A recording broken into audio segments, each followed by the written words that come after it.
டெல்லியில் நடைபெற்று வரும் அகில இந்திய சமூக நீதி கூட்டமைப்பின் 3வது தேசிய மாநாட்டில் தமிழ்நாடு முதலமைச்சர் மு.க.ஸ்டாலின் உரையாற்றினார். அந்த காட்சிகளை பார்க்கலாம்.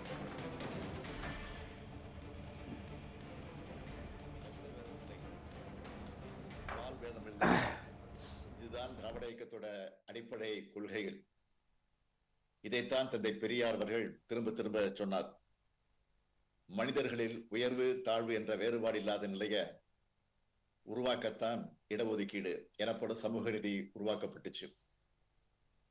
ஆண் பெண் ஏற்றத்தாழ்வை அகற்றத்தான் பெண்ணுரிமை கருத்தியல் முன்னெடுக்கப்பட்டுச்சு. இந்த கொள்கைகளை கருப்பொருளாக கொண்டு இந்த மாநாட்டை வில்சன் அவர்கள் ஏற்பாடு செய்திருக்கிறார். அரசியல் நடவடிக்கைகளை விட சமூக நீதி நடவடிக்கைகளை அதிக அக்கறை கொண்டவர் நம்முடைய வில்சன் அவர்கள். அதனால்தான் இப்படி ஒரு மாநாட்டை அகில இந்திய முழுமைக்குமான மாநாடாக ஒருங்கிணைச்சிருக்கிறார். தமிழ்நாட்டில் உதயமான திராவிட இயக்கத்தோட முற்போக்கு கருத்துக்கள், மானுட வளர்ச்சிக்கான கருத்தியல்கள், அந்த அடிப்படையில் நடைபெறக்கூடிய இந்த மாநாட்டில் கலந்து கொண்டுள்ள அகில இந்திய தலைவர் அனைவருக்கும் என்னுடைய நன்றி. இந்தியா முழுவதும் உள்ள ஒடுக்கப்பட்ட மக்களோட உரிமைகளை மீட்டெடுக்க இப்படிப்பட்ட மாபெரும் அமைப்பை உருவாக்கி நாமெல்லாம் ஒன்று சேர்ந்திருக்கிறோம்.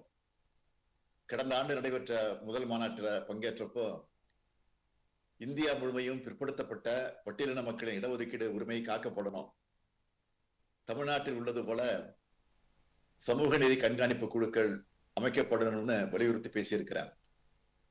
சமூக நீதி கருத்தியல் வெற்றி பெற ஒத்த கருத்துள்ள சக்திகள் ஓரணியில் திரள்கிறது. இந்தியா முழுமைக்கும் அவசியம்னு சொன்னேன்.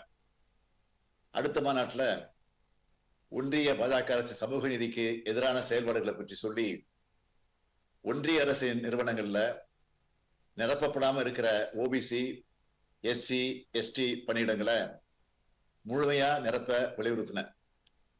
நீதிபதிகள் நியமனம் மற்றும் அரசு ஊழியர்களோட பதவி உயர்வுகளையும் இடஒதுக்கீட்டுக்குள்ள 50 விழுக்காடு உச்சவரம்பு நீக்கப்படணும்னு அது உள்ளிட்ட தீர்மானங்கள் பலவற்றை நாம் நிறைவேற்றணும். இடஒதுக்கீட்டு உரிமை மாநிலங்களோட அதிகாரத்துக்கு உட்பட்டதா இருக்கணும்னு அப்ப வலியுறுத்தின. இந்த நோக்கங்கள் அடுத்த கட்டத்துக்கு கொண்டு செல்ல இன்னைக்கு மீண்டும் ஒண்ணு கூடி இருக்கிறோம். சமூக நீதி அடையணும் என்பது தனிப்பட்ட ஒரு மாநிலத்தோட எண்ணமோ இந்தியாவோட பிரச்சனையோ அல்ல.